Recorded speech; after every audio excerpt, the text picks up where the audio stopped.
When World War II started, Greece was led by General Ioannis Metaxas. This authoritarian leader rose to power in 1936 and was creating a totalitarian state with control over the media and a youth movement called the EON. His followers often gave the fascist salute. On top of that, Greece had become pretty isolated as Germany began dominating the Balkans, and Italy was stationed right next to Greece in Albania. This would lead to Greece's demise, which raises the question, why didn't Greece join the Axis?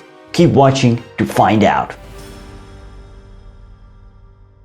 Hey, good to have you back on the channel. If you're new, I'm Stefan, I'm a Dutch history teacher and I'm hustling history for you. If you find it interesting, well, consider subscribing. Also hit that notification bell. Let's start. In the 1930s, Europe slided more and more to autocracy, and Greece was no exception. General Ioannis Metaxas had seized power in 1936 and established the 4th of August regime. On the very first day of his regime, the Greek police went to the major newspaper offices and instructed them what to publish and what not to publish. Metaxas took ready-made borrowings from fascist Italy and Nazi Germany. Iconic for his totalitarianism was the national youth movement, the EON, where political indoctrination took place. Workers were conscripted in labor battalions,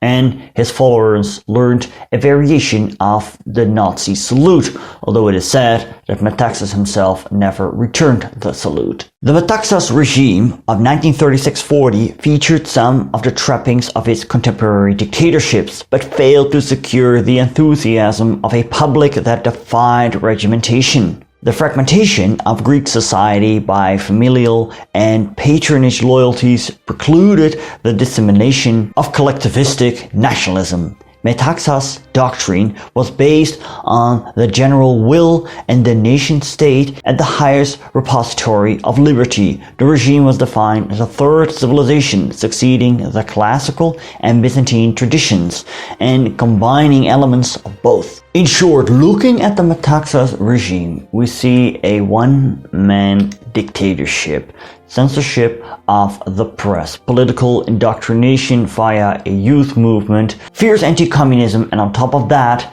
the fascist salute. And when you hear this, it is easy to put Metaxas on a par with Mussolini. This is not correct. There are three important aspects that distinguish the Metaxas regime from fascism. The leadership principle. Fascism advocates a strong leader, and however Metaxas was the leader of Greece and featured in a lot of propaganda, he portrayed himself as a paternal figure. This here was miles away from the way Mussolini portrayed himself as a strong, tough leader. Where Mussolini often appeared in lavishly decorated military uniforms, Metaxas, although being a general, hadn't worn a uniform since the First World War. This brings me to the second point.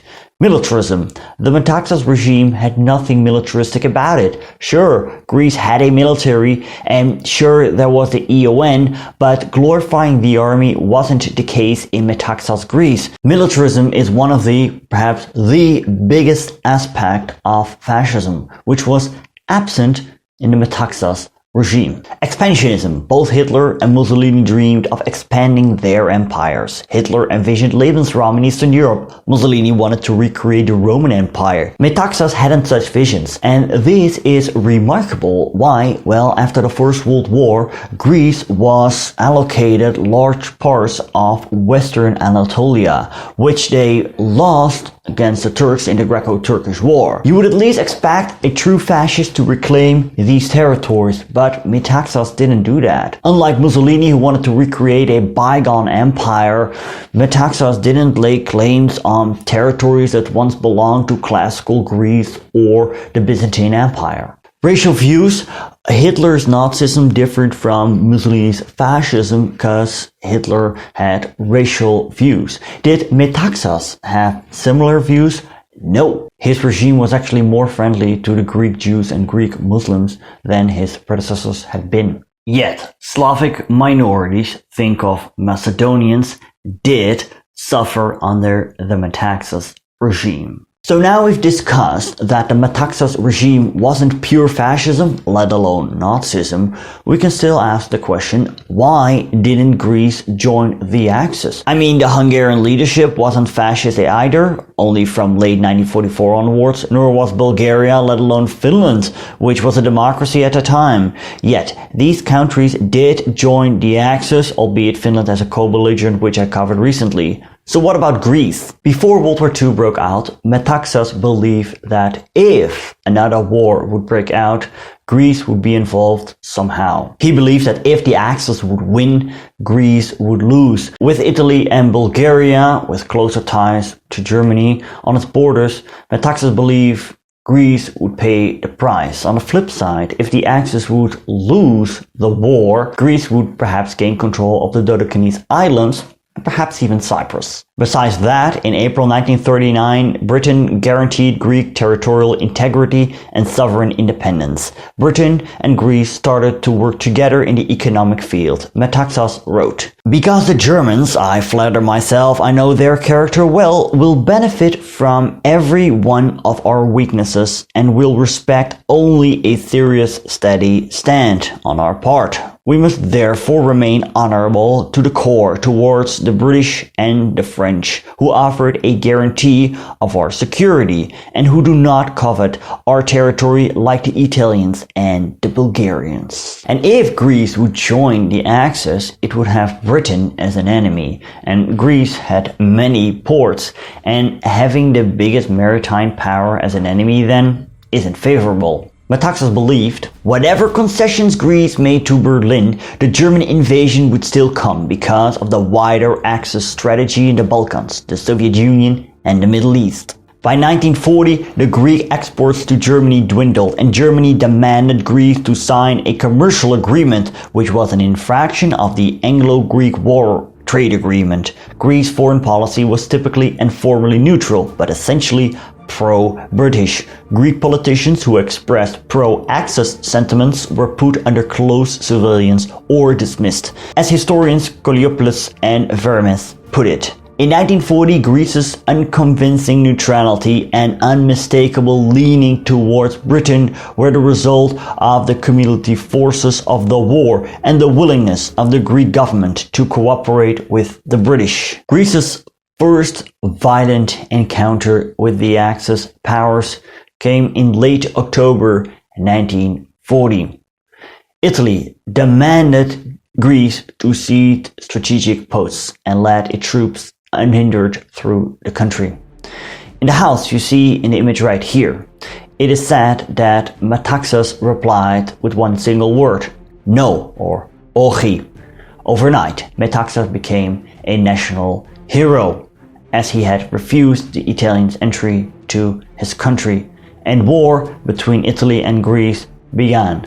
The Greco-Italian War had started. Metaxas didn't use the Greek word for no, by the way, since the diplomatic language of the time was French. But either way, the Greco-Italian War had now begun, and the Italians invaded Greece from Italian-held Albania. Italian dictator Mussolini believed that he would achieve a quick victory. However, the Greeks fought back hard, and in the following month, they drove the Italians back into Albania as a stalemate set in. Metaxas passed away in January 1941 due to ill health. Now, there are some people who say that the British poisoned him, but I have found no historical evidence of that. Metaxas was succeeded by Alexandros Korissos. He would accept British assistance against the impending German invasion. In March, British, Australian and New Zealand troops entered Greece and took up positions. On the 6th of April, Germany invaded Greece and quickly defeated the Greek and Commonwealth troops. Crete was taken the following month. The Axis occupation of Greece had begun. The reason why Greece did not join the Axis powers was simply due to the policies of its leader, Ioannis Metaxas, who gravely mistrusted the Germans and believed that siding with the British was the best option. Although being an autocratic leader, the regime had many differences with the fascist and Nazi ideologies of the Axis and couldn't be considered an ideological ally. Once he resisted the Italian demands and war broke out, it was only a matter of time before Germany would intervene. More on the German invasion of Greece in the future. Don't forget to subscribe. Shout out to my patrons. Special thanks to Thomas Zabiega, Liam Devlin, Damian Wallace, Connor, Philip Jordan, Jakob Musland, Nick Turanova, Haley, Mark Little Hill, Janusz Jojankiewicz, Joanne, Justin Tabell, Tanya Dixie, Henry Clarkson, Rob Park, Andrea Martic, Susanna Di Bella, John Beach, Wayback History, Luis Pichera, Fernando Lopez Ojeda, and Mike West. If you have any additional thoughts, leave them in the comments below the video. If you want to learn about the Metaxas regime, how it came into place and how it functioned, you can click right here. And if you like to learn about the Axis occupation of Greece during the Second World War, you can click right here. Give this video a like, also share it with your friends. I want to thank you for watching and Antiosas.